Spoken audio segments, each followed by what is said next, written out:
Morning. Today is an interesting day, atypical day in the life of a 26-year-old entrepreneur, because yesterday I got a phone call from AP out of Merspighet. I have a really strong relationship with them, but they're in a completely different country.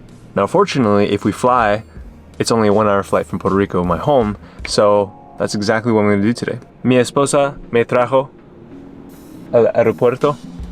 All right, but you're not coming with me, huh? No, okay. Not today. Okay, ciao. Ciao. Ciao.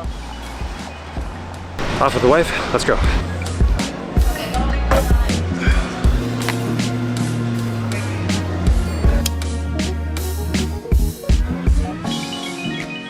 The part that's probably the most difficult about traveling is it completely destroys your deep work.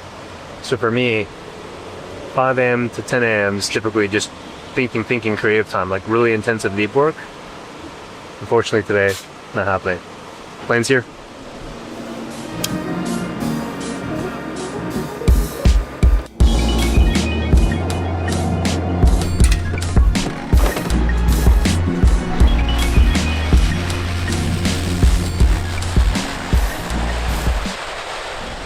How bad is that? Man, so freaking cool. The interesting thing about St Barth is it's actually the 3rd shortest airstrip international airport in the world, which is why the big airplanes actually can't even come here. You have to take a small, super light jet in order to get here. Dude, you are not gonna believe this view. Take a look at this. So the AP store was only about 10-minute walk away from the airport, so I figured it's such a beautiful walk, I might as well do it. And I was just checking Instagram on my way here. A lot of you guys who find me on YouTube, you drop down the link in the description and you follow me on Instagram, and I do these weekly Q&As on Instagram where I talk about business, I talk about advice on life. So if you're not following me on Instagram, make sure you're checking me there. But one of the most common questions I'll get is, Richard, what is it that you do exactly? How do you make money? The way I got my start was 5 years ago. I was graduating from UCLA. I actually made my own $500 course. And I taught university students how to wake up earlier, how to get better grades, essentially how to be a more productive student. And that digital product ended up making me $500,000 in sales at like a 95% profit margin, because this is a digital product. No employees, I had one video editor help me make some videos, and that was basically it. And basically by the end of the year, I had so many people, so many small business owners ask me, Richard, how did you use social media and digital products and scale to $500,000 and basically profit? How did you do it? And so I started consulting and coaching for small business owners, and then the results that year were incredible. The year after, 2021, I ended up going from 500K to 5 million in sales the year after. And so that's essentially what selling digital products is. But the biggest problem that most beginners face, most people getting started, this is what I wish I had when I first got started, is I don't have any knowledge. I don't have an idea. I don't have a product to sell, which might be the exact position that you're in right now. This is where I discovered about a year ago this new concept called digital arbitrage, which is where you can actually find companies out there that are willing to pay you 70, 80% commissions on a $500 product, $600 product. And the craziest thing is you don't even have to make the product. You just have to handle the sales and the marketing, meaning you post some viral content on social media, but the actual product creation, dealing with customers and refunds, that stuff, you don't even have to worry about, because you just have to focus on the sales and marketing. That's basically it. So we're about 2 minutes away from the AP store right now, so I'm so excited to pick up this watch. It's been 1.5 years since I've been on the waiting list. And guys, this is how you do it. You don't go to the secondhand market, go on Chrono24 and buy a watch 2 times the price. Go to a local store, walk in, build a relationship, make a new friend, learn about the fine art of watches, and the cool pieces will come to you. All right, let's go. Picked up the watch, super stoked about it. When I get back home, I'll give you guys a quick unboxing for it. You guys can take a look at it. Right now, let's chow down. I'm trying not to eat with my hands because my hands are so dirty. And I've shaken so many hands. Salud. Alright, just like that. I love this island so much. Isn't that just insane? So fun fact, this is something I didn't realize until the second time I came here. This is where Jeff Bezos goes when he comes on holiday, the owner of Amazon. He comes out here all the time, pulls up in a $200, $300 million yacht. It's just so mind-blowing that, you know, I'm 26, I'm in the beginning, the first 10 years of my business career, and I'm able to go to the same vacation spots that some of these billionaires do. Like literally billionaires, wealthiest people in the world. And it's just incredibly humbling. How are you? How's your day been? When are you going to start flying?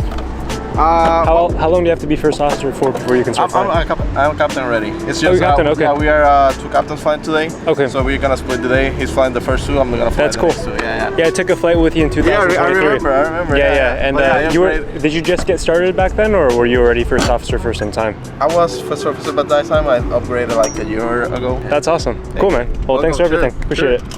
Both CTOs of current software companies that are in like the 50 million ARR range. They're technically wise. They're good. Yeah. It was great meeting you guys. Thanks for the time. Thanks. See ya. Yeah. Just finished up my last meeting. It's 9 p.m. right now.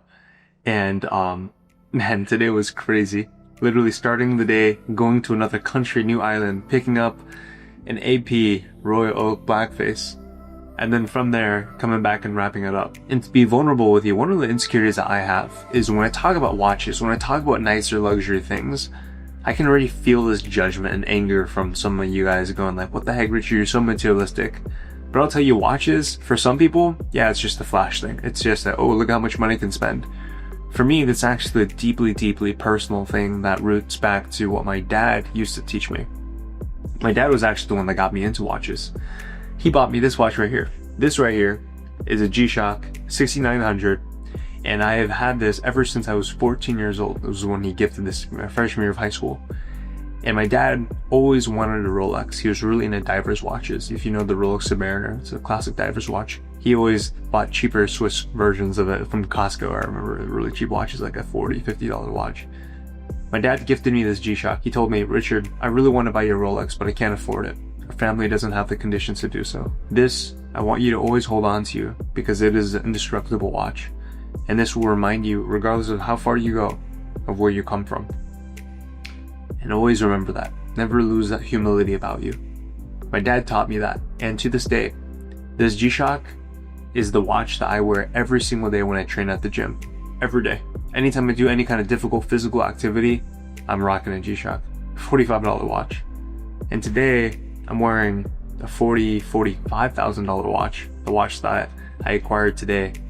And, you know, I'm incredibly grateful for this. This is a very difficult watch. Most people, they'll buy this secondhand. They'll buy online from like a watch reseller.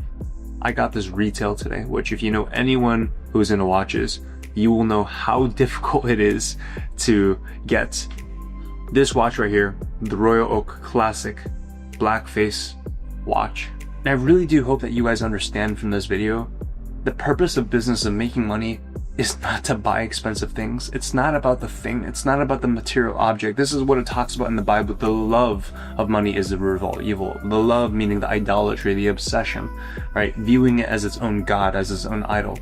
That's not what it's about. This here, guys, at the end of the day, it's just a toy. Okay, the same way that kids, they collect little toy cars, or girls collect their Barbie dolls, guys collect watches, ladies collect purses. It is what it is, and I'll call it out for what it is. And it's a nice thing to have, but it's not the point. The point of business is this. Income is a reflection of the impact that you make on the lives of others. When you can make more money, it is a direct reflection of the amount of people that you're able to help. And I hope you understand that when you help more people, when you serve more people, for me, in my coaching program, in my consulting, in the mentorship that I have, when I teach other people how to go out and build their own digital product businesses, and they go and change more people's lives, is the impact that I have on their lives. That is what allows for me to earn the income that I make. And so I really hope that this video just inspires you to want to get after it. Chase after your dream. If you have that car goal, you have that watch goal, you have that vacation goal, set that target and put that on your vision board, put that on your wall, write down your goals, look at that every day, do it. But don't think that that's the end goal, because it's not. You're here to serve more people, you're here to impact more people, you're here to inspire more people. And I'm rooting for you every single step of the way. Even if others aren't believing in you, I'm believing in you. Consider hitting that subscribe button, that like button. And if this inspired you, we both know that it can inspire someone else as well. And so my ask of you is take that link right down below and send it over to 2 or 3 of your friends. Inspire someone else with this video as well. And I'd be forever grateful for you if you could do that. And remember that how you do one thing is how you do everything. I'll catch you in the next video.